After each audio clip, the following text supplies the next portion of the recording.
Everyone needs to break out sometimes. Take a little moment in the sunshine. World stops spinning and I'm just fine. Right where I need to be. Put it in a photograph. Put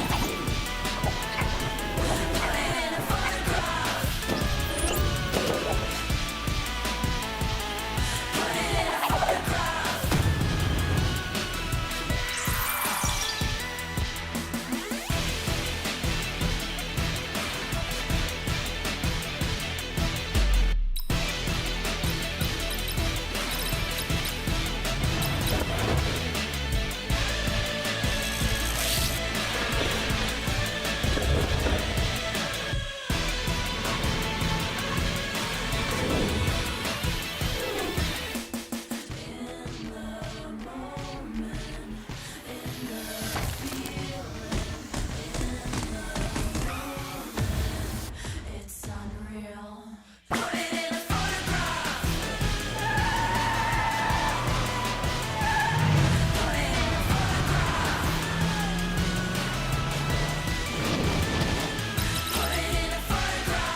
Put it in a photograph. Please welcome Stacy Martinet.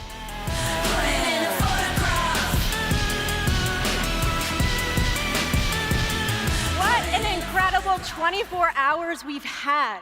To the hundreds of thousands watching online, thank you for joining us. Yes.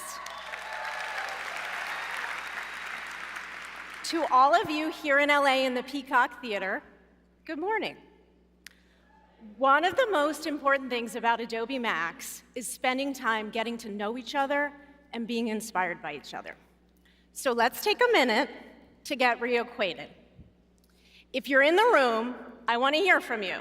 Now, I know many of you were at the reception last night, so I'm going to give you a minute to warm up. And if you're online, share out with hashtag Adobe Max. Okay, how many of you have been to Max before? Yeah! Amazing, welcome back, and thank you for being part of our community. And for how many of you is this your first Adobe Max? All right, good. Welcome to the family. At Max, we have people from all creative disciplines, and that's the beauty of it. So, I want to know, where are the graphic designers in the room? Hey? Okay. Let me hear from the illustrators. Yeah. Yesterday with Dasha, the video crew was loud and proud. So let me hear from you. All right. Where are my incredible photographers? Okay. What about the impressive 3D designers? Okay, charting the future, charting the future. Now, holler at me if you're living that Adobe Express life. Okay, now that we've got warmed up, we can dive in. Let's recap first. Yesterday was a day of innovation where we unveiled groundbreaking product features that are set to revolutionize how we create, collaborate, and activate our content.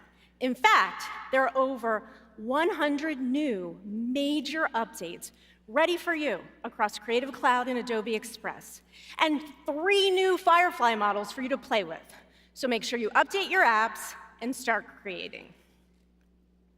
Day 2 is not just about the incredible tools you have at your disposal. It's about the limitless possibilities they represent.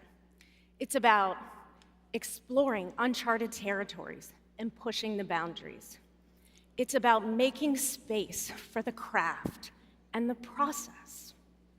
Because beyond the pixels and code, beyond the features and functionality, there lies a deeper essence to what we do at Adobe.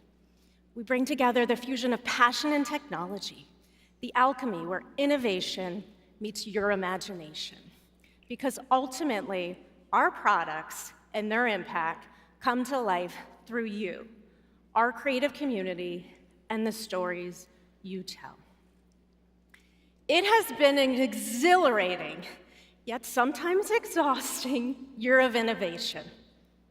So for day 2, we wanted to showcase some of the incredible artists in our own community, artists who are charting new paths and leading their respective fields. You'll hear directly from them about their passions, their plights, and their innate desire to keep pushing the boundaries. We have an extraordinary lineup in store. Audio, such a powerful medium, and music, whether you're creating music or adding music or listening to music along your creative process, we feel it deeply in our soul. We have with us Oak Felder. He's a record producer, a songwriter, and entrepreneur whose musical genius will help unleash the emotive possibilities of music. Walker Noble, a co-founder, creative director, and artist who tapped into the opportunities of the creator economy to build his business from the ground up and bring a distinct aesthetic to a wider audience all over the world. Karen X. Cheng, she's a creative director whose innovative spirit knows no bounds. You know that. Her work not only challenges the status quo, but sets a new standard for creativity with mixed media. And Aaron Draplin, who we all know and love from the world of Adobe Max. He is a luminary in the world of graphic design and entrepreneurship. His creations are not just visually striking, they are a testament to the power of design. So, sit back and get ready for what will be an incredible show. I have only one ask for you, and that is that you give each of these incredible artists the Adobe Max love they deserve. So now please join me and show that love to Aaron Draplin.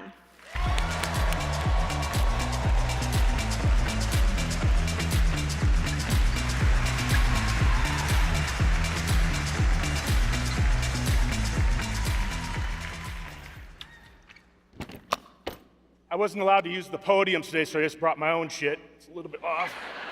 Thanks, Dan. Thank you. On the way off? Okay. Okay, thanks, Dan. Thanks. Sorry. Let's get my shit together here. Okay, everybody? All right. Here we go, everybody. Here we go. All right.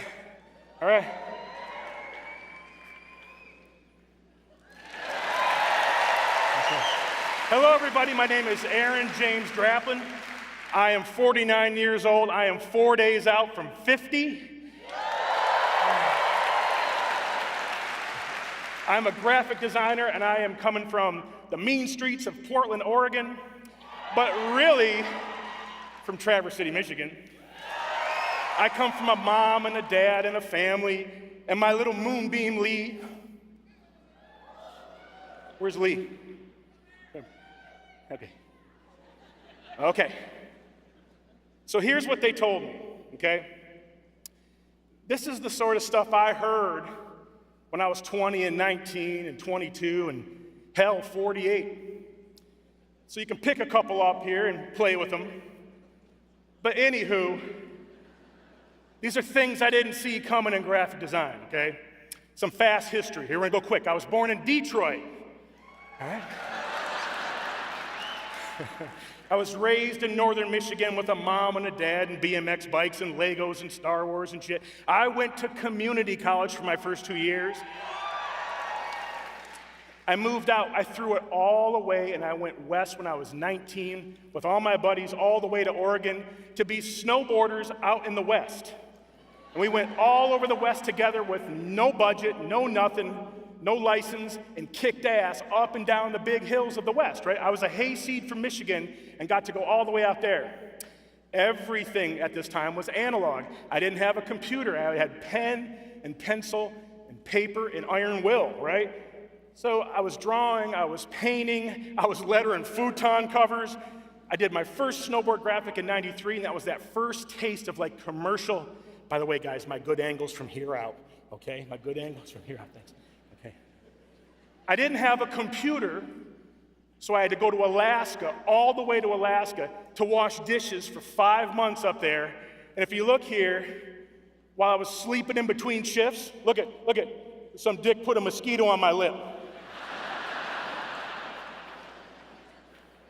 4 summers of that shit to get computers and college funds and pay off credit cards. Design was a hobby first, right? Just first. You know, before I learned to not like your boss and have creative block and all that shit, I just felt privileged to make things digitally and not have to, do pen and ink, right?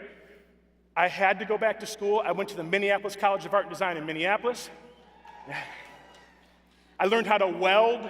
I learned how to screen print. I learned how to, you guys remember the raging 90s. I went there in '98. All that bullshit where you puke on a page and it goes down in the corner and you call it postmodern graphic design. I wasn't interested in that. Fashion, there's an F word for you, that fashion. I wanted to learn how to make things that people could use, right? So I moved to SoCal, with all the beautiful people, but I got to work with a bunch of crusty animals, and I was the art director, our art person for Snowboarder magazine for 2 years. And that was that first time you get to work with your friends. But then I got the hell out of SoCal, and I got myself back to Portland, Oregon. I got my first real design job at Cinco, where I worked on Nixon watches, I worked on Gravis shoes, and really that's when I did that for 2 years, and I got on my own in 2004, and I got myself free. So that first year on my own, that summer of 2004 into 2005, I know you're not supposed to talk about numbers, but no one told me that you could make 65 grand and think you're doing good and then triple your wage in your basement. So this can happen. I was slowly building reliable retainers. We started Cole Headwear out of Seattle. We did Union Binding Company, snowboarding bindings out of Seattle also. They were told not to make their own things for themselves by the bigger ones, and yet they did. We started a magazine called Snowboard with my closest buddies from the snowboard world, and we did 7 years of this stuff, and they told us they'd never do it, and at the end of it, everyone got paid back, right? That was successful for us, and it happened. We made it happen. You can work with your buddies. I didn't see that coming, okay? How I do it, very simple. I get in my field notes, I draw and I sketch, and then I iterate inside Illustrator, and I iterate. See, this thing isn't one-to-one, it's not. But I try to be as elegant there as I am on the page, as I am off the page with my email, saying thank you. I just thanked everybody in the backstage for helping me with all this shit. So be lethal with your process, on the page, off the page, right? So here's some process where it's actually working. I got to go to South by Southwest and be in the poster zone, and I'm not a rock poster guy. When you get to work for Jack White, and you start in the field notes, you go into Fresco, you go, see the little software nods? And then you make the poster for Jack White. This is the process. When you get to work for your favorite band, your very, very favorite band, from 1987, 88, Dinosaur Jr., you start sketching, you get in the Fresco, and then you create that thing inside Illustrator, right? Your favorite band. And finally, kind of a poetic act from Los Angeles here. Little band, look at Murph on the old hedge clippers playing the drums. Tenacious D. And I worked for Jack White, and then I worked for Jack Black, and next summer I'm working for Jack Pantone 430. Where's the Pantone? Pantone Gray. Pantone Cool Gray 5. Industry joke, but sketching. When they ask you, the boys want to be naked on the bell, you do what you're told, okay? And you work for Tenacious D. So sometimes you get to work with your heroes, all right? So here's a big one. Make your own stuff. I made merch before I knew that it was going to become a thing. When we started Field Notes, it was simply because I couldn't find ones that were undesigned. Everything had bitch soap on it and 666 and all this stuff. I just made something simple, right? No one told me you could make your own typeface and have it show up on a Duluth Trading Company now, right? Incredible. Don't forget to do what we do for ourselves, because clients hire us for the big buck or the little buck, but we forget we can make our own shit and then make a little buck for ourselves. That's the best buck you'll make. These are landmarks in my quest for independence. When I went into my basement in 2004, I started to get a little bit more free. By 2007, I was making money. I paid off my school loan. I paid off my HELOC. I paid off the house.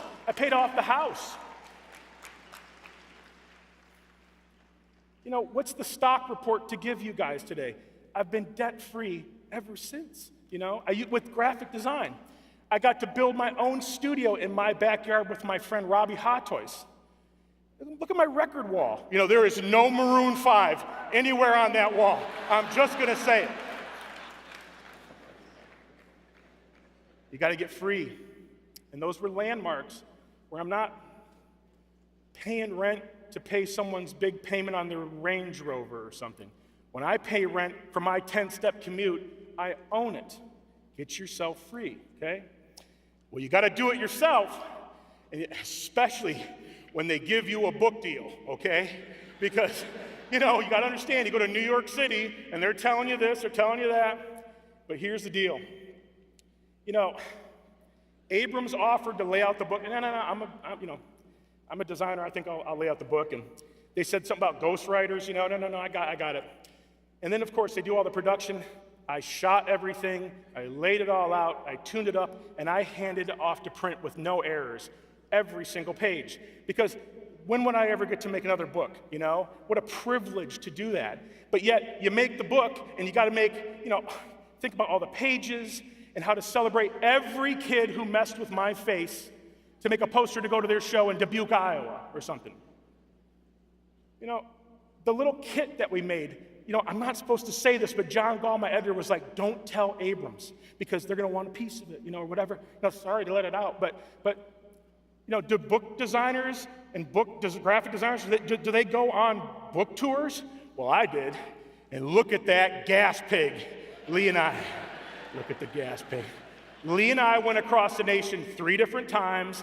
We built all the posters. She set up all those merch tables. We tore each one down. We thanked every single person. We signed every book. I gave out so much shit. Who cares? We would do merch from sketchy parking lots across America, you know? So if you bought a poster, you know, in 2017, it probably came from a Motel 5 somewhere, or whatever that was. See, you know, when New York City tells you, with your height, weight, face, and whatever social needs, you might be lucky to sell 4,500. You guys, it sounded good to me, because I'm not playing some game of domination and who's number 1 and who's number 414. By the way, I'm Portland, Oregon's fastest graphic designer. I'm number 415, right behind Joby and partners. But you know, you go in there, you listen to them. It's in its 12th printing. We're at 70,000.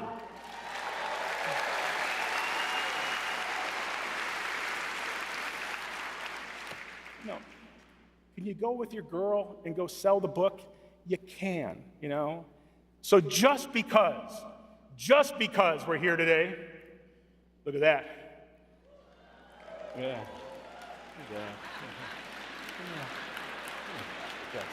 Let's just take a little breath.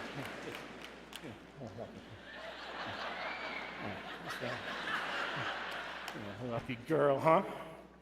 Well, oh shit. So, where is it? It turns out you can spend your precious moments out of what little time you have in this big goddamn stage messing with your lovely little smoochie. So, thank you, Lee.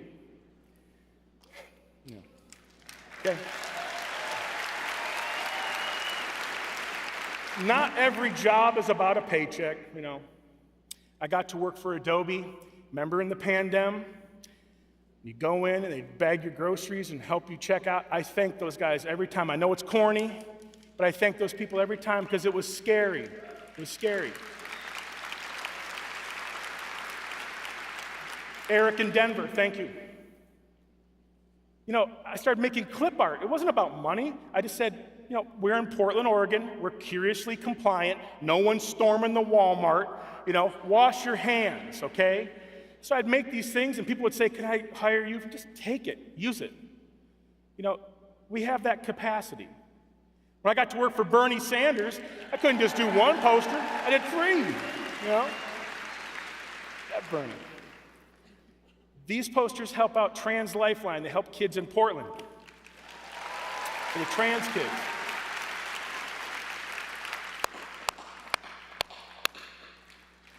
I just gotta help that shit. They need help. Work for Fish, but they bailed out a bunch of folks who needed help with all that Vermont flooding, right? I got to work for Fish a couple times. This isn't my kind of jam, if you will, but I appreciate them. I respect what they do to help people, right? And they're good to their fans. That's enough for me. You can use your mouse finger to help people. This is not about clicks and licks and likes and who's pointing at some bullshit and another insufferable TikTok or reel or whatever. Oh, God. Oh, God. Ugh. Just saying. So bigger isn't better. Look where I'm at. This isn't supposed to happen. But all those big jobs, I stack up little shit and I make something big out of it, okay?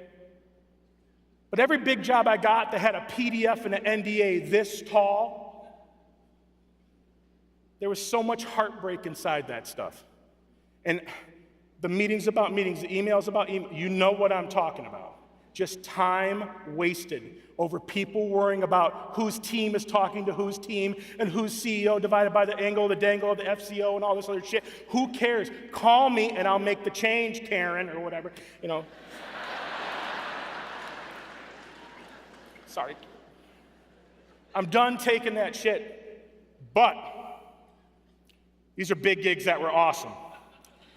I got to work for NASA. I got to make a poster for Voyager 2.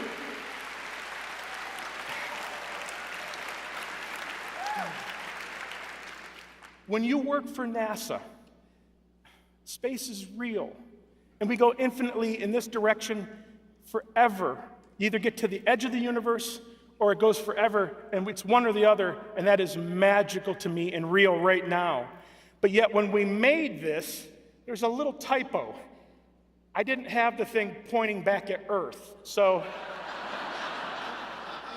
you really got to watch your shit when you're working for NASA. Just check which way Voyager's pointing to get the data.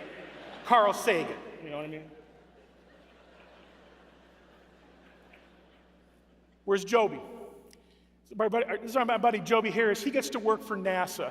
This is the guy that hired me for this. I will love this guy forever. I got to work for him. I got to work for NASA, something I grew up looking at as a kid. You get to know each other. I got to make a stamp for America, and that's every kind of American, right?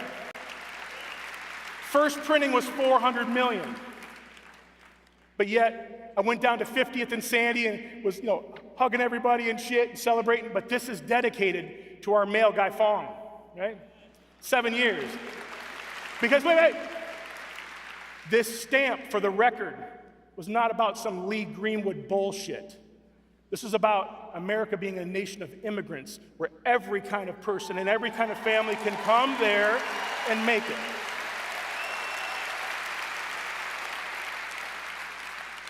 When you get to work for the president, but with your buddy Chris Glass through the Mode Project in Chicago, I was a little ant all the way down at the very bottom of that stuff. We got to make these AR logos that were on signs all over the place. Chris did the big one. I helped tune it up. I got to do the little tiger one. When you see that, you cry your eyes out. I voted for him. When they call you up to the big leagues, do the work with everything you got, everything you got. These are little gigs, okay? My little sister Leah's nail goals. She's an esthetician, We grew up together, and she does my nails. I lay there like a big buffalo snoring, and she does my nails, And I made her a logo because in her little shop there, She tricked it all out, needed a logo, and then she painted it on the wall, and this is her little studio sanctioned by the city of Portland, right? Chris and Joe, my buddy Chris Soley, I used to work with at Cinco. He got married, and I got to do all their postcards and stuff, right? Check it out. Look at all this cool shit for Chris and Joe. These are beautiful people. I love my buddy Chris. I spent a lot of time on that salmon for Joe. A lot of time. Look at them. Love is love, right? For Joe and Chris. And my sweetheart Lee. She has her own little brand called Lee McColi Designs, and she makes all kinds of nasty little items. And she comes to me with an idea. I'm simply the vessel. You know, her boyfriend gets around a little bit in this game, but I make these little things for her, you know, and that's her new Bite Me patch, you know. So, Mom's estate sale this summer. You know, that's my mom, and there's my dad. That's our fall portrait. Here's my dad working out in the yard, giving a little spice. Look at my dad in his little shop down in the basement. I had to clean that out this summer, 10 years later, and it sucked. But while I was doing it, enveloped in my dad's Jim Draplin-ness, I was painting signs. Because I don't paint, and Mom needed signs for the tent sale, you know? So I get going crazy, I'm making signs, I'm starting to mess with things, I'm messing with my mom, I mess with our favorite neighbor, Kelly, you know, there's Joe to get the prices. But, you know, here's the thing, like, use what we do when they look at all the skin on that one guy right there when they're taking down the tent. Anyway, don't be afraid to do what we do for those closest to us, because that's the best shit. That's the best shit. But here's some recent work. We'll get you out of here. I got to work for NASA again. I got to do a record for Harshmellow. This one's for O. We miss him.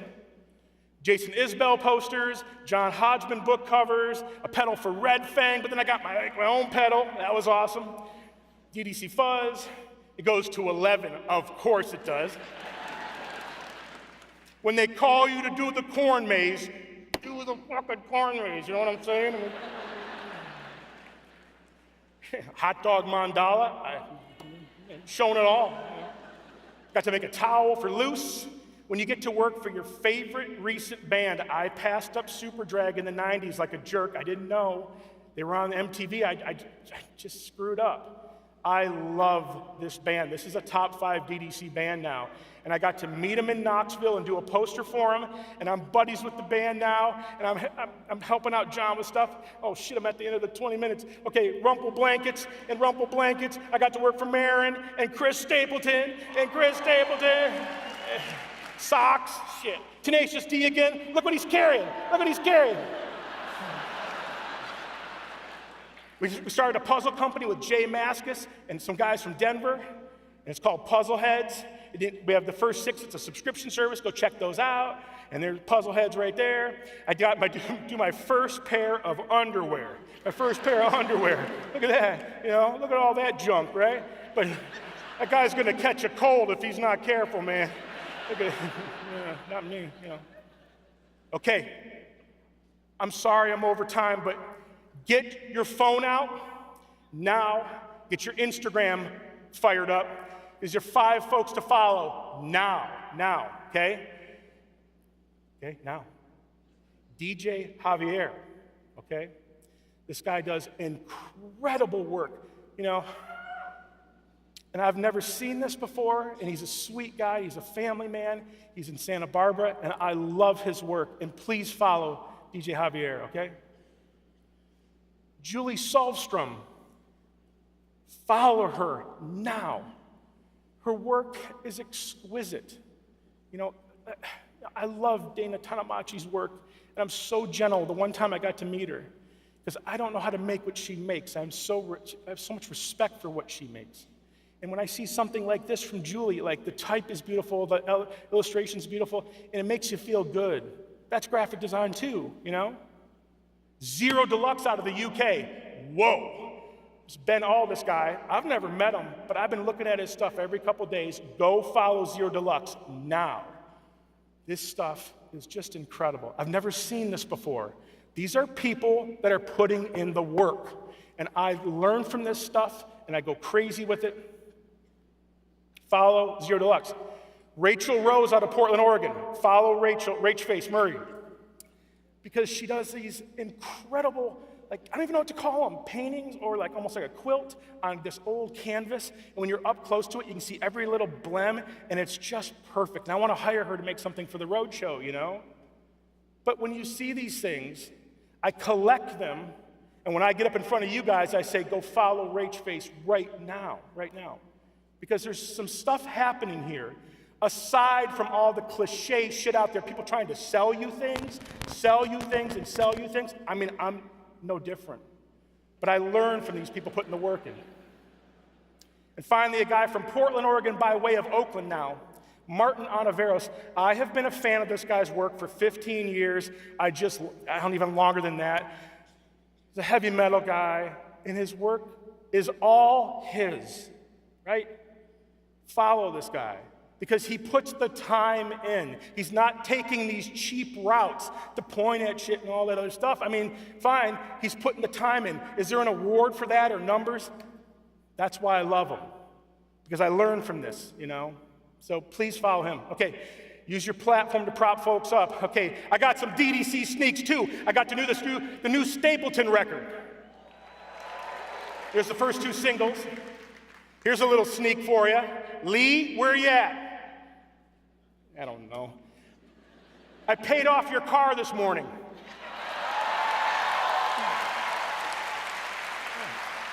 I did. I'm turning 50 in 4 days. We're going to the Redwoods to get amongst the magical trees, to be quiet and give respect to the universe around us and nature. I'm going to slow my life down in my 50th year. Okay. The stuff I've been so lucky to pull off: logos, a life in logos, field notes, the book, merch, I'll go fast, merch, things, stuff, all the Skillshare videos, 3 fonts for these. I'm sorry, I'm over time. We got I'm an owner in a burger joint. Everyone who took a workshop, thank you so much. I got to go all over the world to say this stuff to people. There's a little something there.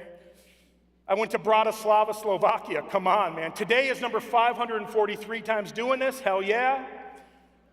I got to meet all these cool people all over the design industry in the world. I have a lot of friends here today. But the best part about all this shit, I got to make a living being creative. I got to share my mess with so many people. Thank you. And I got to take care of those around me.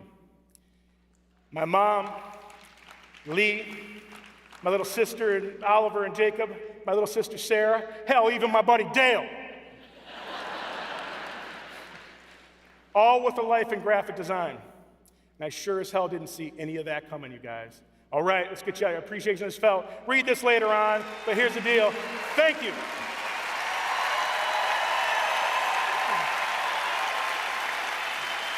That's the face this entire talk is for my mom. That's the face she gives you when she kicks your ass in Scrabble, right there.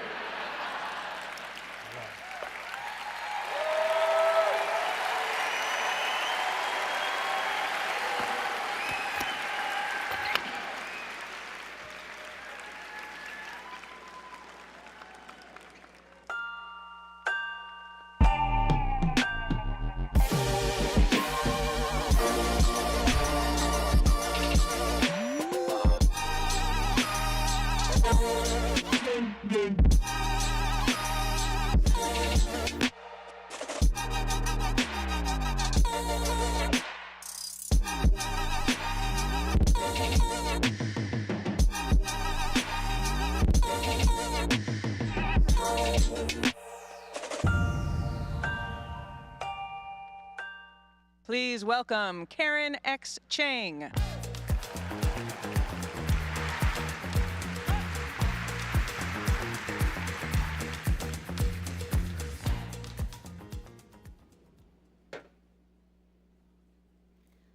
Hi, I'm Karen, and I'm a social media addict, and this is the story of how I got addicted. I made my first viral video 10 years ago, and I can remember it so clearly. I posted it, and that day, it got a few thousand views, and I thought that was amazing. And I woke up the next morning, and I hit refresh, and it had over 1 million views. Oh my God, I was stunned.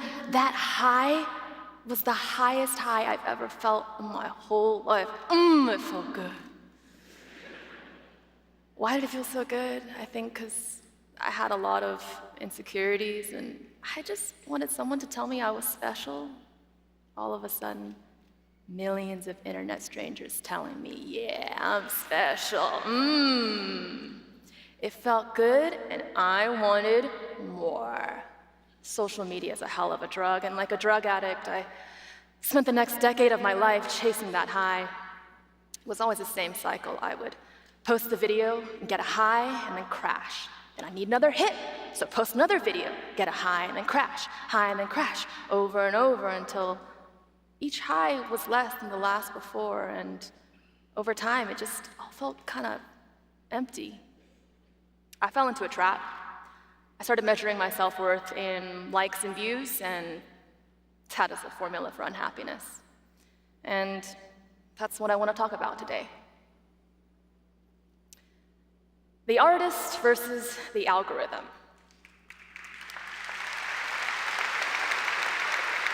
I've been feeling this tension lately between what we as creatives want versus what the algorithm rewards.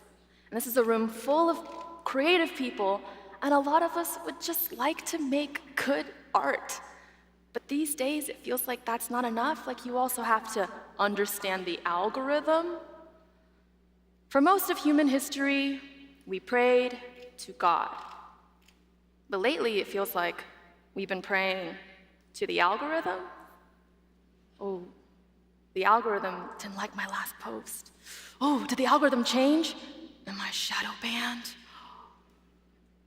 And we start to change our behavior to try to please the algorithm. I thought the algorithm was truth. It was gospel. It was the perfect scientific measure of what people want. How could I argue with that? And so I took it really hard whenever anything flopped. I would make something that I was really proud of and post it, and it would barely get any likes. And then I would start to question myself, my taste, my judgment, like maybe this thing I made wasn't good after all. What took me so long to realize, the algorithm is flawed. I thought the algorithm measured what you like, what you want. Close, but not exactly. The algorithm measures what you pay attention to, and the business model is to capture that attention and serve you ads.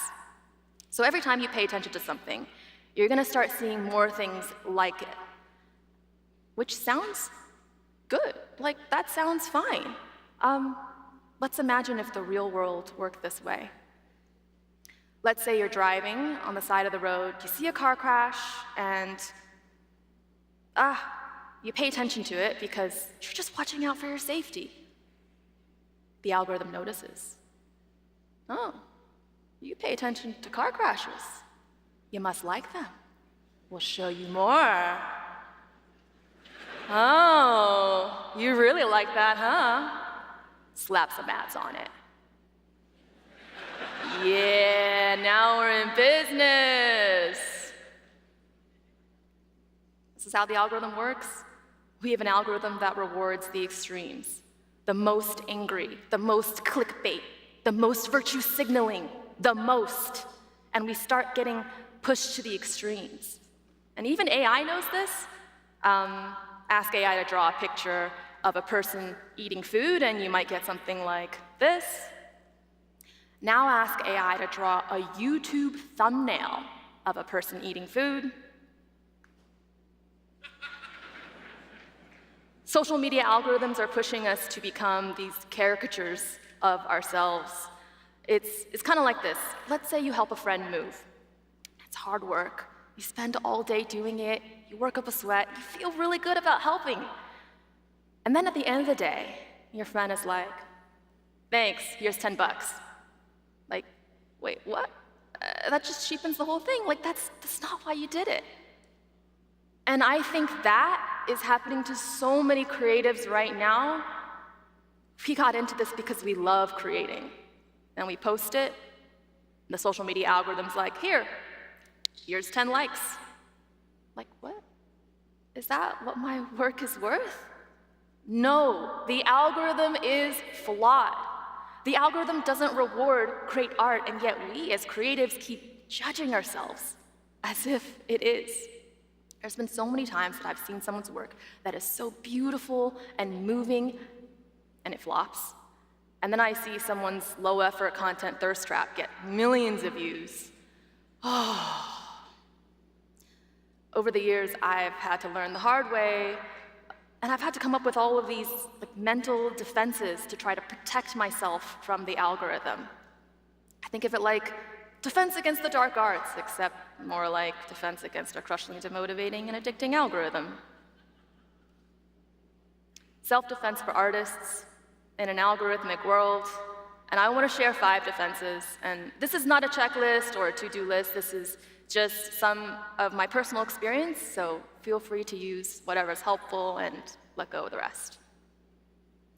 I think a lot of us would love to break free from the algorithm completely and ignore it, but the reality is if you want to make a living, pay your bills, you kind of want to get your work seen, and a really good way to get your work seen is to play the game of the algorithm. Ideally, you can find the intersection of what you want and what the algorithm wants. But lately, I've been finding this is getting harder and harder for me. I think we would all love to find the intersection of money and passion, but when you can't, it is okay to do some things just for the money and other things just for the passion. The formula I follow is 1 for me, 1 for the algorithm. I do things for the algorithm. I do optimize for it. That helps pay the bills. But then I also make stuff just for me. That helps keep me sane. Now, this is not a talk about how to optimize for the algorithm. If you want to hear about that, you can feel free to take a picture of that URL, look at it later. And for those of us who don't work in social media, you could also think of it as 1 for me, 1 for the boss, or 1 for me, 1 for the client. I have a friend, he's got this video production company. He's a super talented director. He makes the most beautiful, moving videos. And then the clients would just destroy it with their feedback. And it would just be soul-crushing for him.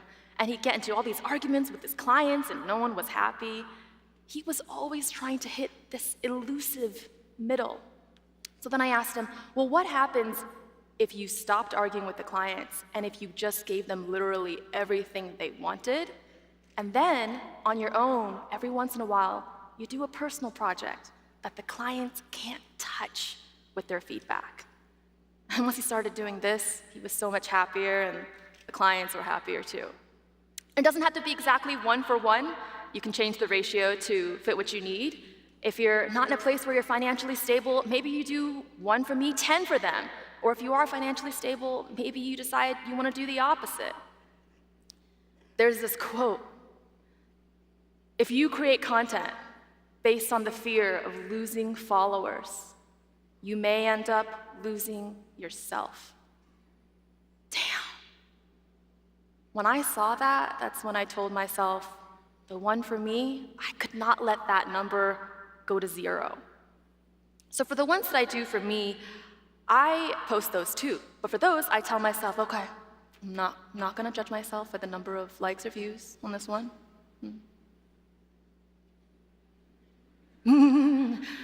Easier said than done. There's this weird culture. Have you ever seen this hashtag? Hashtag, please don't let this flop. As if a flop is something to be embarrassed about, as if a flop means your work isn't good. I started giving myself a little antidote. Instead of please don't let this flop, every time before I post a video, I say this to myself. For me, not for the algorithm. It's a success because I learned something. Doesn't matter if it flops. I'm proud of my flops.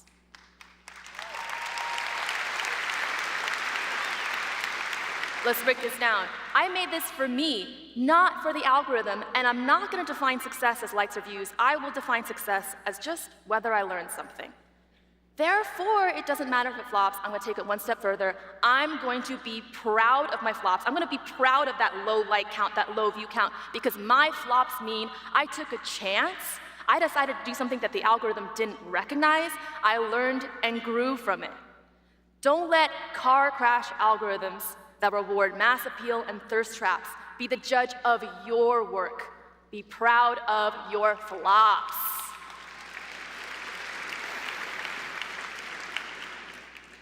How many of us have heard the key to being successful on social media is consistency? Post every day. The algorithm will reward you if you feed it every day. It's exhausting. Feels like I'm running on a hamster wheel. You post something, the algorithm gives it 24 hours, then the attention is gone, and then you're supposed to do it over and over and over again. I want to share something that helped me get off the hamster wheel. Seek respect, not attention. It lasts longer. There's videos that people have made that I remember a year later, 5 years later, 10 years later. I respect those artists so much. Those are the artists that I'm always trying to hire. And then I see some low-effort content, and I don't even remember who made it a day later, even if it got millions of views. This quote gave me the courage to get off the hamster wheel, put more effort into fewer things, and prioritize making things that I respect instead of constantly clamoring for attention. So, we've been talking about social media algorithms. We should probably talk about AI algorithms too. I think something we hear a lot about is how AI is a tool. It is a tool to creatively empower humans. And yes, that is true. The weird thing is, I can feel incredibly creatively empowered by these AI tools at the same time that I feel a little sad that something so beautiful and special, art that humans once did for each other, can now be done better and faster by machines. It's so confusing because I can feel both of those emotions at the same time. And I don't have the answers here, but I can share something that helped me mentally cope with this feeling. This is from an article by Nathan Bashas. The leading edge of aesthetics will probably always involve human skill, even if the methods we use to channel that skill will change dramatically. That sure feels like it's happening right now. We should think of AI tools more like an instrument that can be played well or poorly, and less like a replacement for humans. Human plus AI is probably gonna beat AI alone for a long time.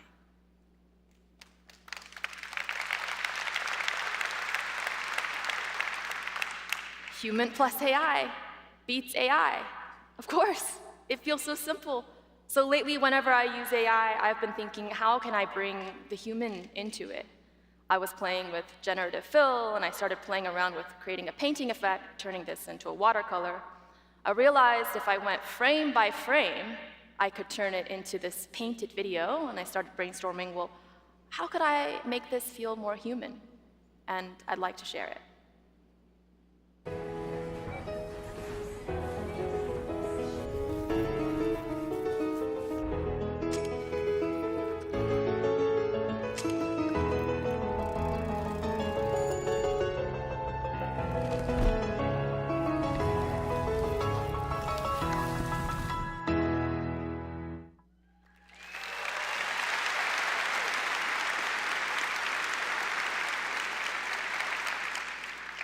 Sometimes I do worry that because of AI, our feeds are going to be flooded with all of this synthetic content. And I think one antidote we have to that is to infuse as much human as we can whenever we use AI. You know, when all these AI tools started coming out, I thought, this is so exciting. Felt like Christmas, opening a new present every day, always new toys to open, always new things to try. But after a few months, I started noticing I was getting kind of overwhelmed. And I didn't even have time to learn a new tool and explore it before another one came out. And after a while, I started to feel a little more like this. I just felt so overstimulated. It was just constant whiplash, just constantly new things to learn, new things to try, ever-ending to-do list. Ooh, how did I get here? Let's rewind to 15 years ago. Remember that feeling when you got your first smartphone? I remember thinking, this is great. Waiting in line at the grocery store? Scroll. Waiting in line at the airport? Scroll. I'm never gonna be bored again. Yeah. But humans experience boredom for a reason. When you're bored, your mind gets to wander, and I found I've come up with some of my best ideas when I let myself be bored. They have actually run science experiments where they force people to be bored, and then those people perform better at creative tasks afterwards than people who were not forced to be bored. So boredom is this secret weapon to creativity, and yet we are systematically eliminating boredom with our phones. When I hear a juicy news story, I run to the internet comments to find out, what do the internet comments say? I didn't even stop and ask myself, well, what do I think? My phone is crowding out my mind. In a world where we are constantly pumping ourselves full of content, our phones are crowding out our ability to think original thoughts. The brain needs space to breathe. But how can I take time away from screens when I have so much FOMO? I have to keep up, otherwise I'll get left behind. I want to tell you about my friend, Leia. She is this artist, this is some of her work, and I was working with her on a project, and on Friday night she told me, I'm not going to be online for the next 24 hours because it's Shabbat. And on Saturdays, she doesn't work or use technology, and she spends that time instead with her family. She is this innovative, creative technologist, and she's on the cutting edge of AI, and yet, a full 1/7 of her life is free from screens? I'm thinking she's got it figured out. I wanted to try it. So I was inspired by this tradition of Sabbath, and I gave myself a challenge. What if on Saturdays, I don't look at screens? No phone screens, no computer screens, no TV screens. Screenless Saturday. The first time I did it, it was so hard, but also refreshing. Imagine a day without screens. You wake up, instead of the anxiety of checking what's new, what did I miss? Oh, there's nothing I have to do except remember how to be human. And I thought after my screenless Saturday, I'd be rushing to my phone to find out what I missed. But a curious thing happened, which is I started finding it easier and easier to resist my phone for the rest of the week. And I don't do it every single Saturday, but I have done it most Saturdays this year. And if you want to try it, you can tweak it to fit your life. Maybe it's a different day of the week. Maybe you do it once a month. If you have people who depend on you, maybe you do it together. I've done so many things to try and shut up my phone, and this is the single best thing I've done to try and feel human again. So those are my 5 defenses. It is what I do to protect myself from the algorithm. But it's not really fair to expect people to do all this mental jujitsu. Like, I shouldn't have to do it. You shouldn't have to do it. It's like asking us to design our own seatbelts. That should not be our job. It is the job of the car manufacturers to design the seatbelts. And I feel like we are at that tipping point again with our technology.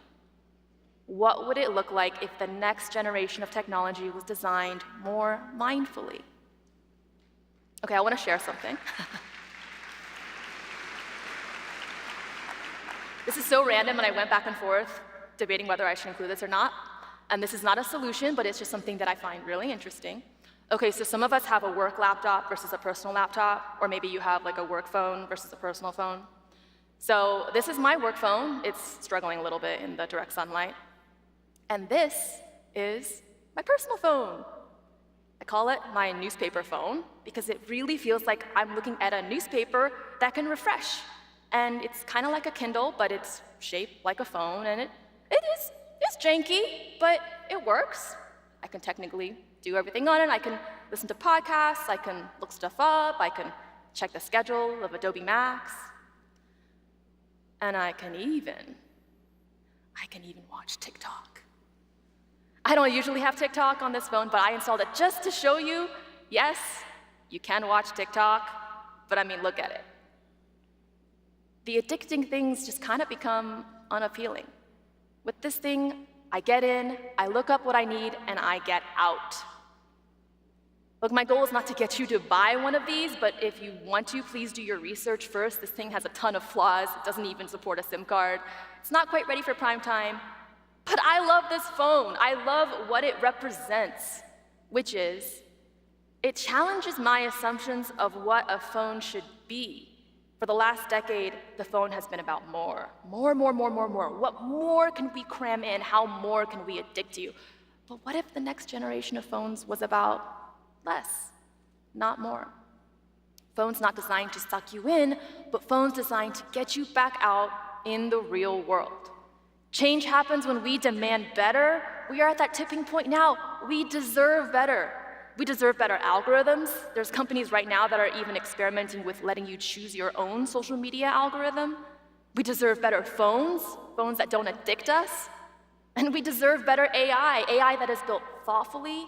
Adobe has really thought about how to do this mindfully, through content credentials, through the transparency with the data set, compensation structures for artists, and I would really like to see more companies follow their lead.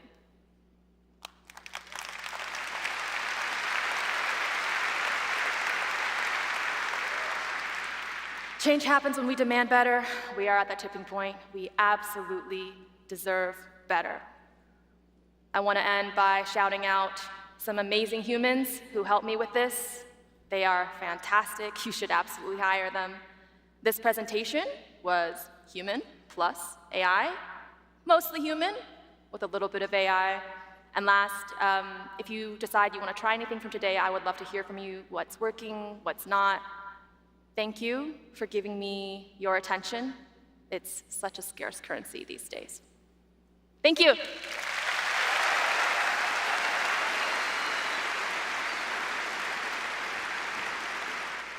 When I'm creating, I'm listening to jazz. It allows me that same improvisational freedom. This one's nice, right? Yeah. He'll get to a certain point and he will include me. And most importantly, you tell me when to put the brush down. A lot of my interest in the things that I do, paint and draw, are tough, but they have a softer side. It's really an extension of myself. There's a duality to all of us, right? The challenge is finding the tranquility. There's beauty in everything. Please welcome Walker Noble.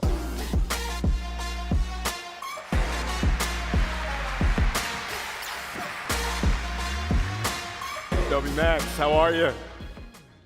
So it's not often we get to be in front of a stage, in front of this many people, so I have to do one thing real quick. Hey, Mom and Dad. Just want to get out the way.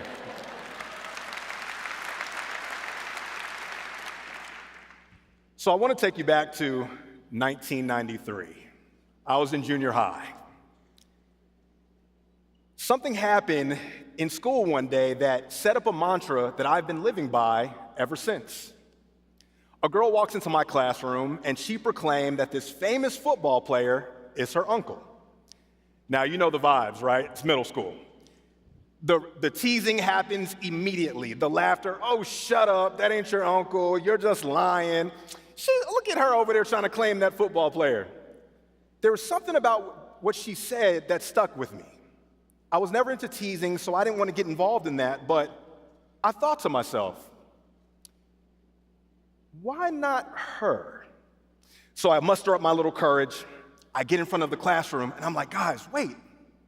That football player is somebody's son, which means he's probably somebody's brother.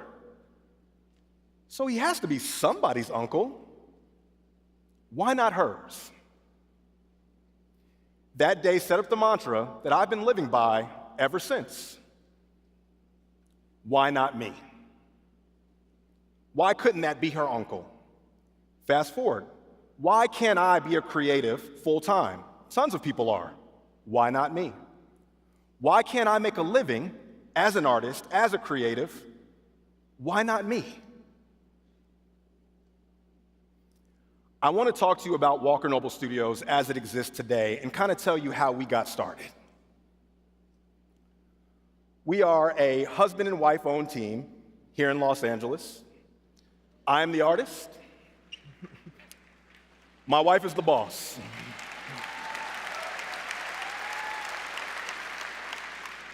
And not just in business, also in life, but I am confident enough to admit that, and that's okay. We sell everything from wall art to stationery, housewares, textiles, soft goods, hard goods, apparel, furniture, interior design, you name it. I was working a dead-end job and wasn't happy, wanted to become a creative full-time, but I don't know if you've heard of these little things, like this pesky little thing is called bills, right? So I didn't have the confidence and I had the self-doubt and I wasn't willing to say, you know what, I quit. So what I did was I would go to work every day and at night I would come home and I would create. Here I am in my studio creating. This was my outlet. I needed this for myself. I needed this for my sanity. My wife used to call my corporate job my corporate sponsor. It was my sponsor while I was trying to achieve my goals, right? So on the weekends, what we would do is we would go out and we would sell at art fairs, we would sell at markets, flea markets, setting up at 5 o'clock in the morning, you name it. We were getting great feedback, we were hearing back from customers, market research, everything. Now, keep in mind, my wife Dee Dee, who I just showed you, she is a special education teacher here in LA, K through 6. Can we please give a round of applause for all of our educators?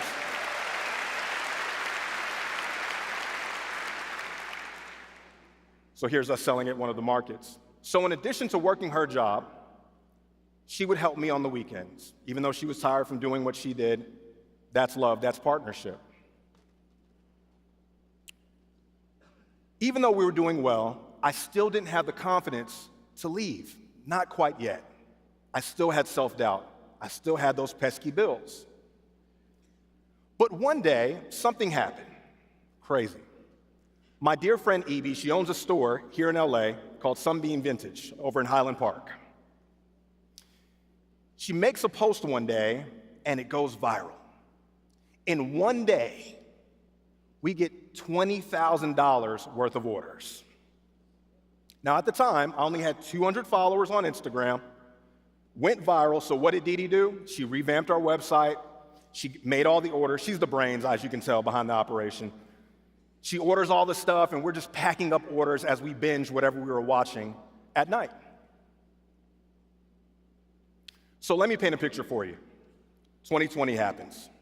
Now, I told you I didn't have the confidence to leave my job. I needed a reason. Well, the world gave me a reason. 2020 rolls around, and we all remember what happened. The job in which I was doing, I was selling office products to office buildings. So obviously, when the pandemic happened, all of that went away. So let's paint a picture. I lose my job. We're saving for a house. We all know how expensive it is to buy a house here in LA. We're looking to have a child. So what do? I naturally get online. I apply for another job. I was about to take another job. Dee Dee then comes to me and says, don't take that job. Now, Dee Dee is logical.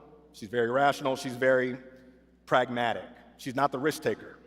So for her to come to me and say, don't take that job, meant the world to me. I had to believe in it if she believed. She said, don't take that job because all you're gonna be is upset and you're not gonna be happy. And she basically said, I don't want your ass walking around here unhappy in this house because I ain't dealing with it, all right? So the world works in crazy ways. Now, I told you we had that boost from my dear friend, but still only had about 200 followers, whatever.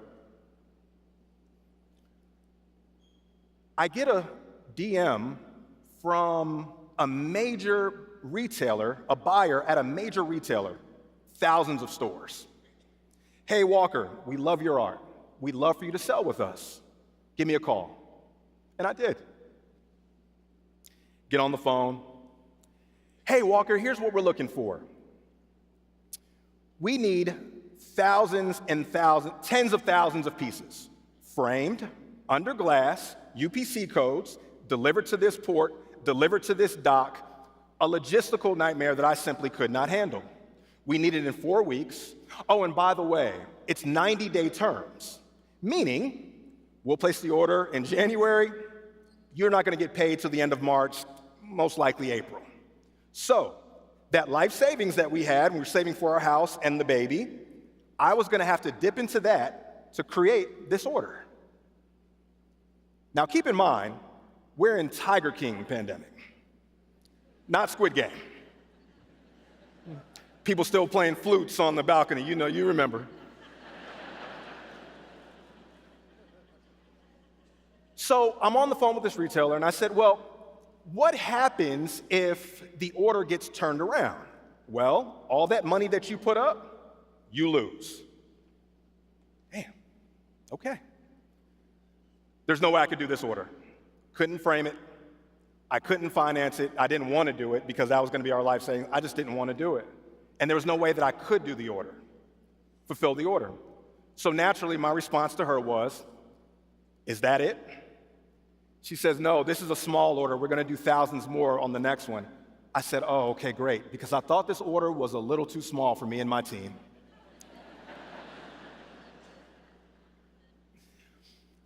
What in that moment caused me to get rid of self-doubt? Well, my back was against the wall. I had to do something. I was unemployed. We wanted a baby. We wanted a house. I had to make it happen. So the plan was simple. I'm going to take this purchase order from this very reputable company, and I'm going to shop it around to manufacturers, let them take care of the order, front the money for the order, and then we're going to settle up 90 days later. Sounded like an easy plan to me. Well, I called 15 manufacturers, and that was a full-time job in itself, sometimes staying up overnight because they're overseas, the whole thing. I speak to all the manufacturers, and all of them said no. Not because of me, but because of the state of the world. No one was willing to take a risk. Great. I reconvene on Monday with the retailer, with the buyer. Get on the phone, we're on Zoom, you know how it goes. And we go through all of our pleasantries and how's the weekend, blah, blah, blah. Then I drop the bomb on them. Hey guys, I'm not going to be able to fulfill this order. Yeah, see, this is why we don't deal with makers of your size, because you can't fulfill orders like this. You can't scale fast enough. I said, whoa, wait a minute. It's not me. It's not you. It's the state of the world. However, instead of making this contentious, let's make this work. Partner me with a manufacturer that you trust and let me handle it from there. And they did. So I meet with this manufacturer. We're on Zoom. Okay, Walker, here's the deal. All you do is send me the file of the artwork. I then take that, I manufacture, I frame, I package, I deliver. I do everything. So what happens if the order gets turned around in the middle of the ocean? Well, I'm left holding the bag, not you. You don't put up any money. Well, damn. This is too good to be true. What's the catch? Well, remember that profit margin that you thought you were going to make when you were going to do the order by yourself? Yeah, you're taking a haircut. And I said, sir, I know we're on Zoom, but I'm bald already. How much lower can you go, right? And he went lower. So low that some people might have walked away from the deal. But I said to myself, I put up no money. I don't have to dip into my life savings. I've just gained a manufacturer. Let's do it. But there has to be something else that I can get out of this deal. So before we get off Zoom, I said, wait a minute. Huge warehouse, right? Is all of this art for that one retailer? No, I sell to over 15 different retailers around the country. Oh, well, all right. Here's the deal. From now on, you are my exclusive manufacturer. I only work with you. In return, here's what I ask. whatever we don't sell, whatever art that we don't sell to that one client, I want you to take that art and pitch it to all of your other clients. That order quadrupled in 1 week.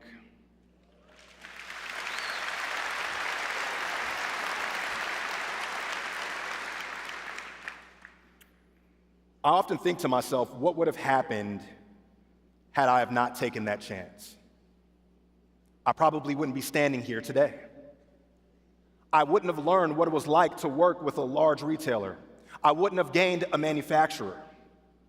For me, it was just a learning experience. Even if it didn't happen, at least I was going to be prepared for the next opportunity should it come my way.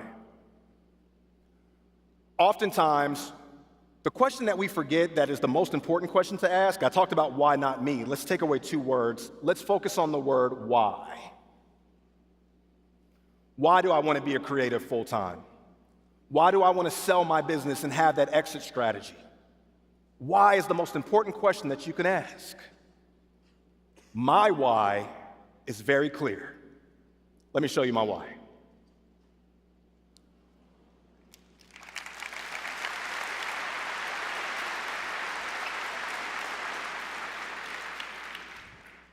Getting emotional. They're the reason why I wake up every day and work as hard as I can possibly work to achieve my goals, to provide for my family, to be happy as an individual, as a creative. Now, your why may look way different than my why, and that doesn't matter. What matters most is that your why is so strong that you wake up with that same conviction to go out and do what you have to do to achieve your dreams.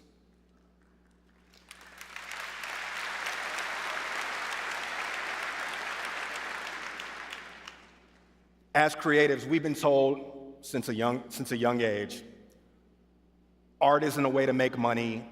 Don't go to that art school. Go to a real college. How are you going to make a living? These are our own family and friends that are telling us this stuff, right? But let me tell you how crazy we are. We then put obstacles on ourselves on top of the ones that we receive from outside people. Let's talk about one of those obstacles. Social media. We just heard Karen talk about it. I got to talk about it too. When I was making this presentation at the time, I had 9,450 followers. That's it. I have no blue check. I applied for a blue check, and that's the response that I got. But that doesn't matter. I'm still here.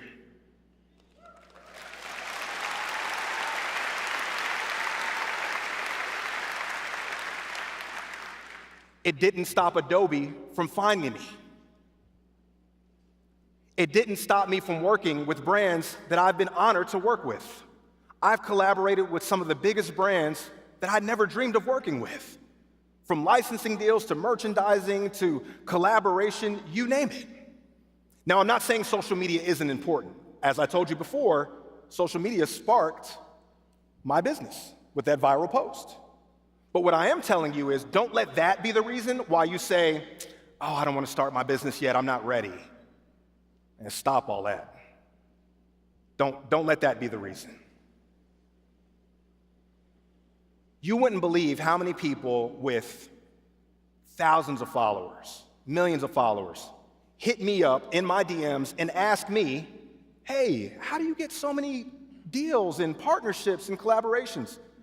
I'm standing on stage with 3 people who have hundreds of thousands, if not millions of followers, and they all have the glorious blue check. But what did I say before? I'm still here.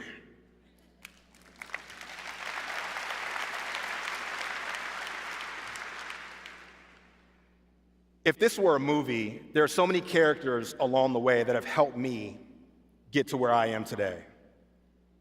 From my friend Phil, who referred me to the print shop that I use. From my friend Evie, who made that Instagram post.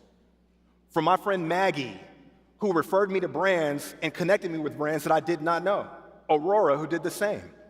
My friends and family who would wake up with us and go to the markets and help us sell. Hey, Sarah, Mallory, Nate. Look to your left and your right. That person sitting next to you is either further along than you are, right where you are, or just getting started. But the one thing that we all share in common is that we all want to grow. We all want to improve. This is why we're here. This is not cheap to be here, I know, right? But it's worth it because of this. You have to promise me before we leave here today, that person sitting to your left and right, get their number. Exchange your information. Please do that.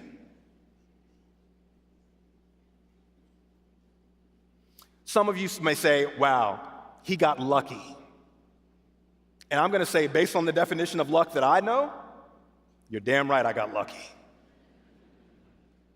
According to the famous Roman philosopher Seneca, luck is what happens when preparation meets opportunity. I told you how I prepared. Thank you. I told you how I prepared. I went to the markets. I created not to make money, I created for the love of it, and the money followed. I woke up at 4 o'clock in the morning. I got home tired from work, and I still went to my studio and painted and did what I had to do. That was the preparation. So when that opportunity came knocking, I was prepared to receive that luck. If I've inspired just one person today, my job here is done. Today, I'm here to serve you. It's not about me. I know what it's like to be that creative that so badly wants to go full time. You know, at the end of like documentaries, how you see like the update on what happened? So, we got the house.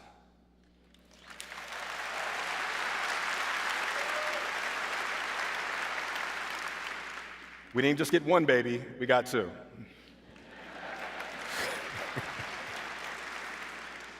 21 months and 6 months, it's wild in my house right now. But before I leave here, I talked about why not me? The question I want to leave you today with, the most important question to me, why not you?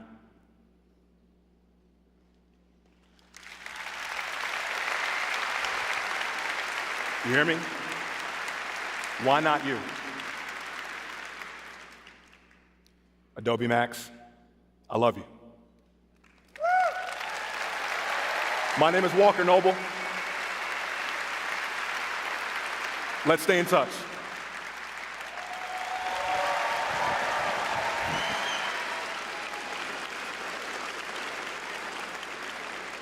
Please welcome Oak Felder.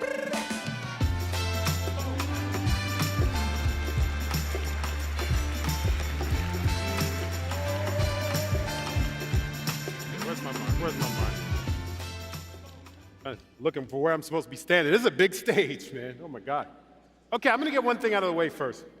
Before we get started, just like my man Walker said before I came out here, nobody's gonna believe that this many people showed up to watch me speak. So I'm taking advantage of this. I want so on the count of 3, I'm gonna have everybody go, Adobe! Okay, you ready? 1, 2, 3, Adobe! Fantastic, I love that. Give yourselves a round of applause, y'all. Y'all got some good energy. I don't know if you can tell, but I am a 300-pound, 6'5", black Turk with a mohawk. This is an important fact, too, because it makes me a very unique person. Look around. If you happen to see another 6'5", extremely handsome, 300-pound, black Turk with a mohawk, don't tell my wife. She's into that kind of thing, and, you know, could be a bad thing. I'm here to talk about the concept of paying it forward. But I'm a record producer and a musician, so I call this concept play it forward. Now, tell you a little bit about myself. I am from the great city of Istanbul, Turkey. Hey. Love that place. It's a fantastic mixture of Eastern and Western influences. And like literally some days on my way to a comic book shop that had been there for 2 weeks, I'd pass a mosque that had been there for 800 years. One of the most fascinating things about my city. And nothing to me exemplified this mixture and this influence of Eastern and Western cultures more than my beautiful mother. Hey, Mom. That's my son on the left. My mom loved music. She'd walk around the house all day singing. And I come to think about it, I do that now too. It drives my wife crazy. But she'd walk around the house singing all day, and she'd be singing music from those seminaries that we all know about. Artists like Ibrahim Tatlıses and Muazzez Ersoy. Y'all know who that is, right? But you know what? She would also walk around singing music from that style that you automatically associate with a place like Istanbul, that you automatically think of when somebody mentions Turkey. That's right, Motown. She loved soul music. Some days, she would wake me up in the morning for school, kick down my door singing, "You make me feel like a natural woman." Okay, Mom, we get it. Not at 7 in the morning. I'll say this though. 300-pound, 6'5" Turk with a mohawk. That day going to school, I could not feel more like a natural woman, I swear to God. My mom kept music in my life, and I'm thankful for that. And it's that interest in music that brought me forward into my career as a record producer. So I'm gonna fast forward a little bit. I'm here in Los Angeles, California, early in my career as a record producer, and I'm working with an artist that represented an amazing opportunity for me. Big A-list situation, amazing opportunity. But I would get a phone call during that session that would stop my world. My brother called me during that session, and he said, "Oak, you have to fly back to Turkey because we just found out Mom has cancer." Now, what does one do in that moment? What does one do in a situation where you are literally going through the biggest opportunity of your life, but you're presented with the worst news of your life? Two choices. You can either A, compartmentalize those traumatic emotions, focus, and get through the opportunity. Or B, allow that to overcome you, leave the session. Now remember, I can't fly to Istanbul in 2 hours. It's an 11-hour flight from Los Angeles, California. It's not like I could do anything at that moment. I chose to stay. I chose to compartmentalize those emotions. And I chose to say, you know what? I'm going to get through this session. The problem is, you compartmentalize and you keep in traumatic emotions, it does a lot of damage. A little while later, I would hear the thing that I needed to hear at the moment I needed to hear it. Driving down the street, I turn on the radio, and the lyrics go like this. "When I find myself in times of trouble, Mother Mary comes to me, speaking words of wisdom." You guys know it. Let it be. That's right. Now, I'm going to say something about Sir Paul McCartney. I don't know this man. Not at all. Never met him a day in my life. Never even been to the town he grew up in. His life experiences and mine could not be more different. But Sir Paul McCartney did something for me in that moment, in that car. He gave me permission to feel. Something about that song gave me an opportunity to allow those compartmentalized traumatic emotions to come letting out. Uh-oh. Uh-oh. You guys hear me? Okay, good. And those emotions came flooding out in that moment, listening to that song. See, when you hold those emotions in for too long, are we having? Oh, okay. Hell no. Oh, that sounds better anyway. Amazing. Can you guys hear me? Fantastic. Round of applause for the technician that just handed me this microphone. figures a record producer would have technical problems on stage, right? Man. So in that moment, I was given the opportunity to let those emotions come out. Listening to Let It Be really did that for me. And so, the universe did me a solid via Paul McCartney. It was time for me to play it forward. And to do that, I would need a little help from my good friends. It's the most accurate depiction I could get on short notice. I know this is Adobe Max, but y'all gotta bear with me, okay?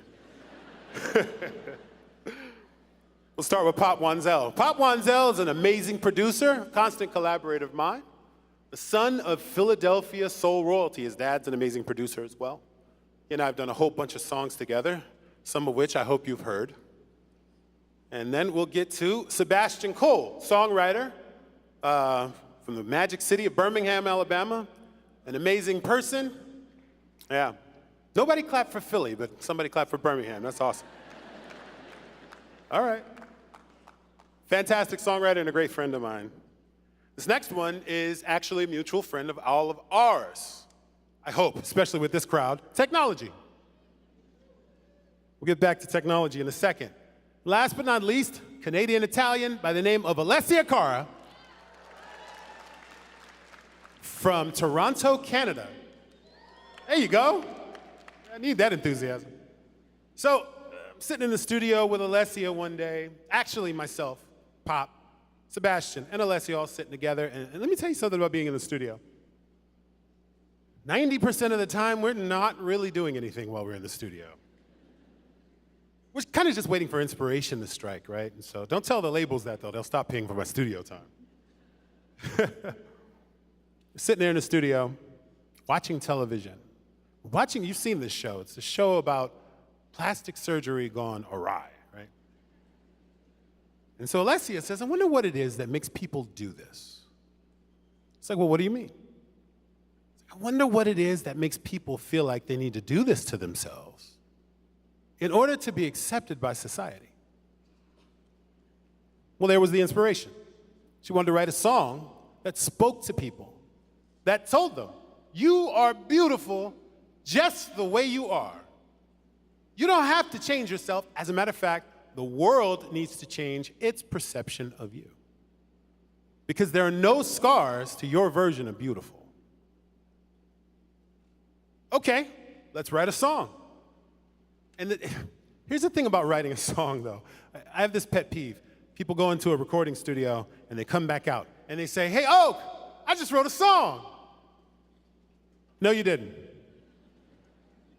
You didn't, because you haven't played it for anyone yet. What does that mean? If a person dances in their living room by themselves, are they a performer? I don't think so. If a person is singing in the shower by themselves, are they a singer? No. A song has to be a conduit of emotion from me to you. It is a way for me to describe how I'm feeling musically from myself, the creator, to you, the audience.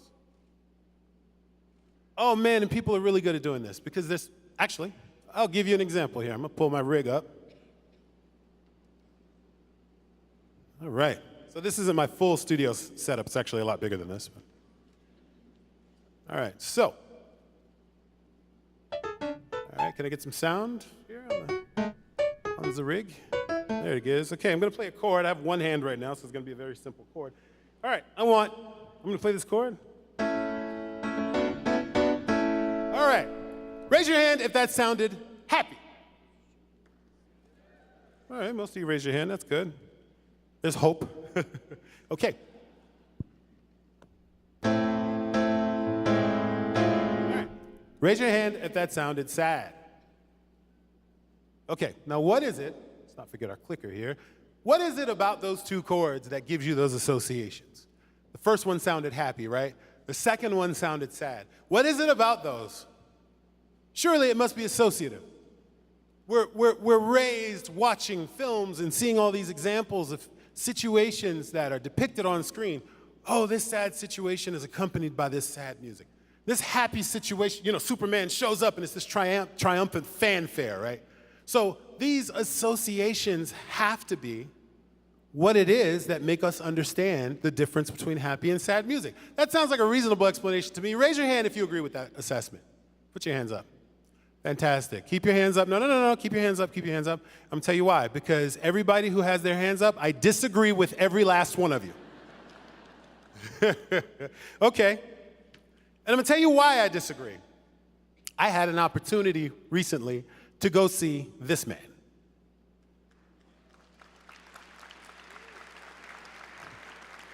Arguably, the greatest film composer of all time. I had a chance to see him live at the Hollywood Bowl. And, I mean, you know, if you know, you know. He did E.T., he did Jurassic Park, he did Indiana Jones. I'm a massive Star Wars fan, so that's what I choose to focus on when I go to see John Williams.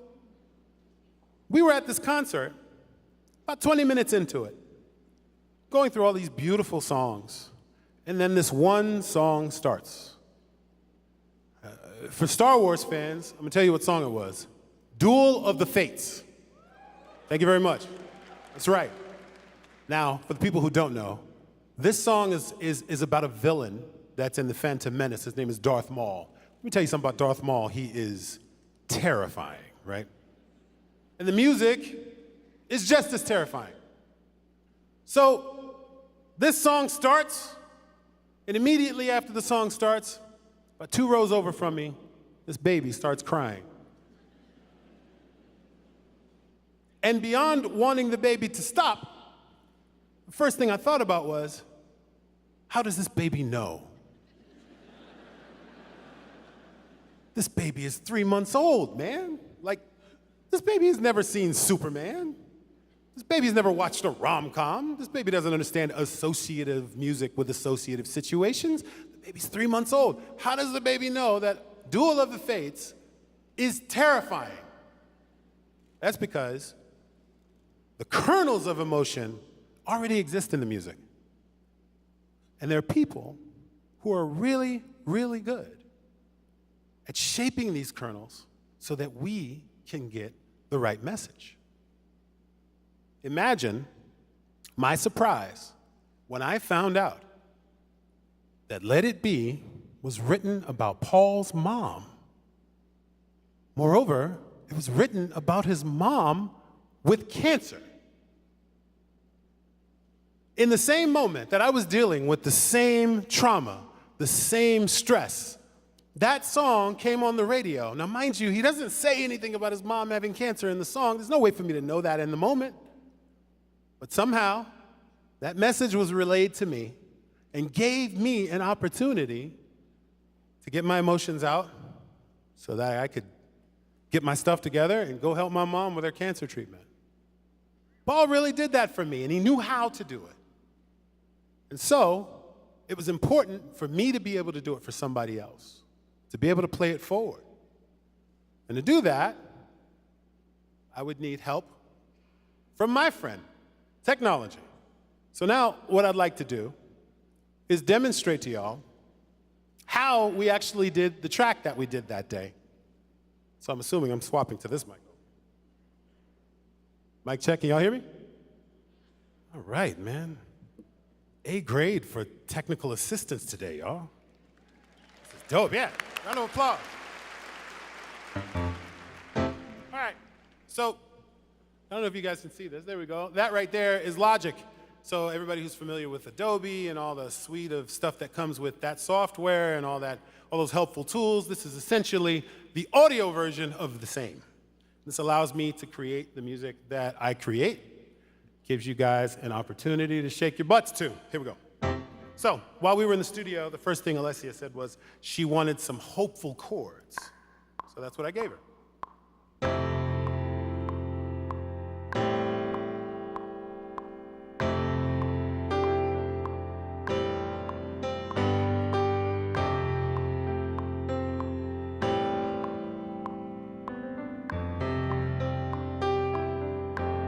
All right.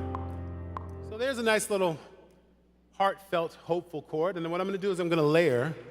Thank you. Appreciate that. So now what I'm going to do is I'm going to layer that chord progression that I just added and add an organ. As everybody in this room knows, layering is a very important thing when it comes to being creative, right? All right, so then after doing that, it's time to drop the bass. There we go. And.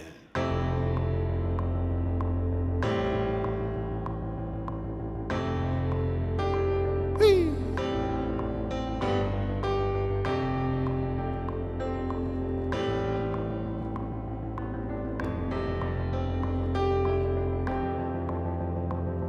So there's our bass. Now it's time to add drums. Now this part of the production is something that Pop Wanzel did when we initially did this track. There's my kick. Pop absolutely nailed it when we did this production, so I'm hoping I'm doing my brother justice.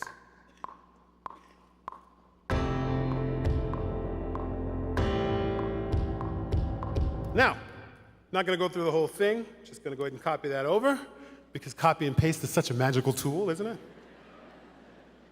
We're gonna add our snare, or what I like to call our 2 and 4 element. The reason I call it that because it happens on the 2 and on the 4. And we go 1, 2, 3, 4, 1, up. See that? We all make mistakes, right?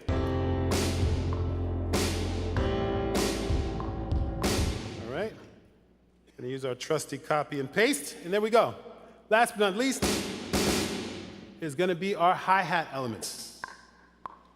And here it comes.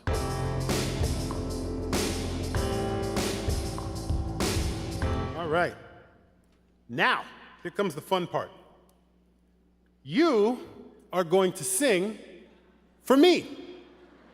That's right. I'm gonna tell you why you're gonna sing for me. Because I'm a 300-pound, 6'5" black Turk with a mohawk.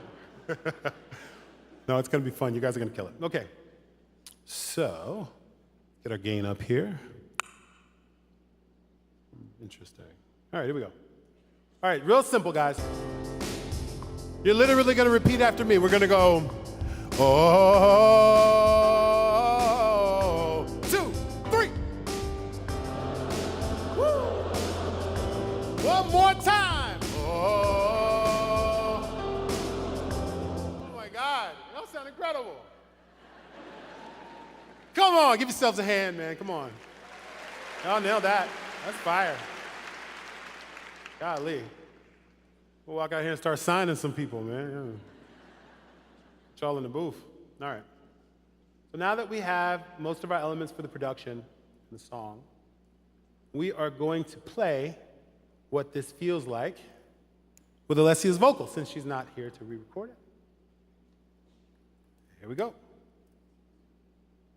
There's a hope that's waiting for you in the dark. You should know you're beautiful just the way you are. You don't have to change a thing, the world could change, it's hard. No scars, see you're beautiful. With stars and we're beautiful.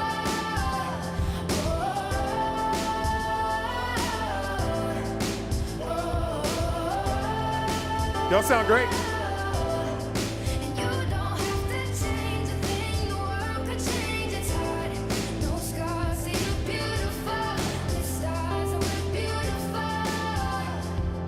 And that is how we did Scars Too Beautiful by Alessia.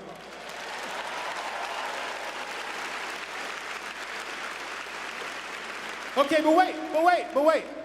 Remember I was saying that a song is a conduit of emotion from one person to the other. Did we make a song? Let's see.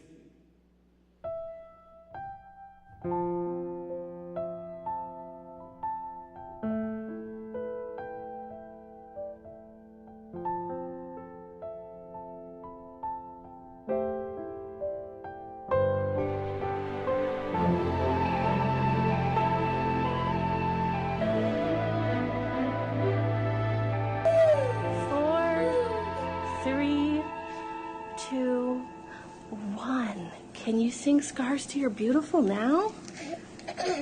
She just wants to be beautiful. She goes, I know there's enough. Her limit she craves. There's a hope is waiting to follow you in the dark. You should know you're beautiful just the way you are.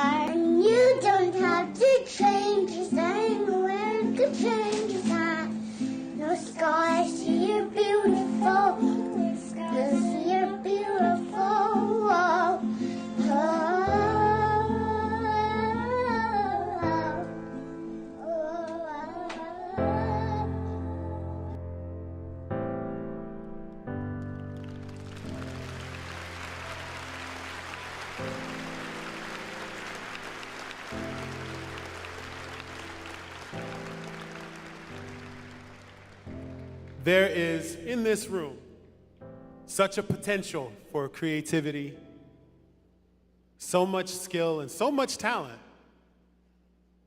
We all have the ability to change a person's life with some of the things that we create.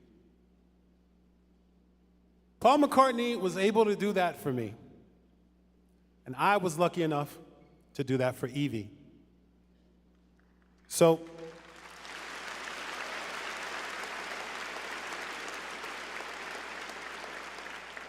you got to remember to do one thing.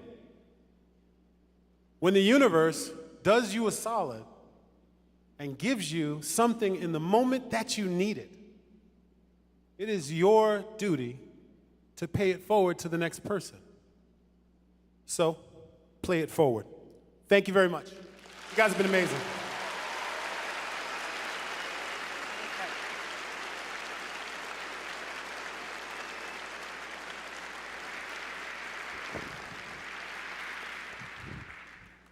Wow. You're beautiful. All of these speakers today were incredible, and I hope you're feeling as inspired as I am after listening to all of them. Their stories, while very different, remind us that human imagination and ingenuity knows no boundaries. And I'm excited to share that Aaron, Karen, and Walker have contributed assets to a brand new Max Creator Toolkit, which you can all access today using Adobe Express. Yeah, get in there. Thank you to all of them for their time, for their grace, their vulnerability, and reminding us why we all got into this to begin with. As you've heard through the last few days, we want to hear from you. We've already been blown away by what you're sharing. Your passion, your insights, and all the fun you're having together is what makes Max so special. So you can take a social media detox, just not now. Keep sharing. Share your creations with the world using hashtag Adobe Max. For those of you here with us in LA, check out the Creative Park if you haven't already. We've heard from you in years past how important it is to network and meet each other. So we reimagined this space to do just that. With the photography, video, 3D, and design neighborhoods, the beautiful purpose-driven stories from our customers and sponsors, and there's an amazing marketplace with people like Aaron's work for you to explore. Now remember to come back here at 5 p.m. Pacific to check out what we're cooking up in the labs with Max Sneaks. Last week, we gave you a sneak of sneaks with Project Stardust, but I promise you, there's so much more. After that, we'll connect, we'll celebrate, we'll dance at Bash with the iconic Rev Run. Yeah! I want to thank all of our sponsors. I want to thank all of you for your time and for coming together. And before we wrap this morning, I want to extend a heartfelt thank you, the deepest gratitude to the entire Adobe team worldwide. We have been looking forward to Max for months. Teams have worked tirelessly, we're all tired. We've been working a lot. We've been working a lot on these launches, these incredible releases, and to make Max an extraordinary experience. So thank you, Team Adobe. Yeah. And we promise you, we'll continue to push the boundaries of creativity and continue to bring you more Adobe magic. In fact, we want even more people to participate in the incredible experience of Adobe Max. So look for more coming soon to a city near you. Thank you for all being part of this journey.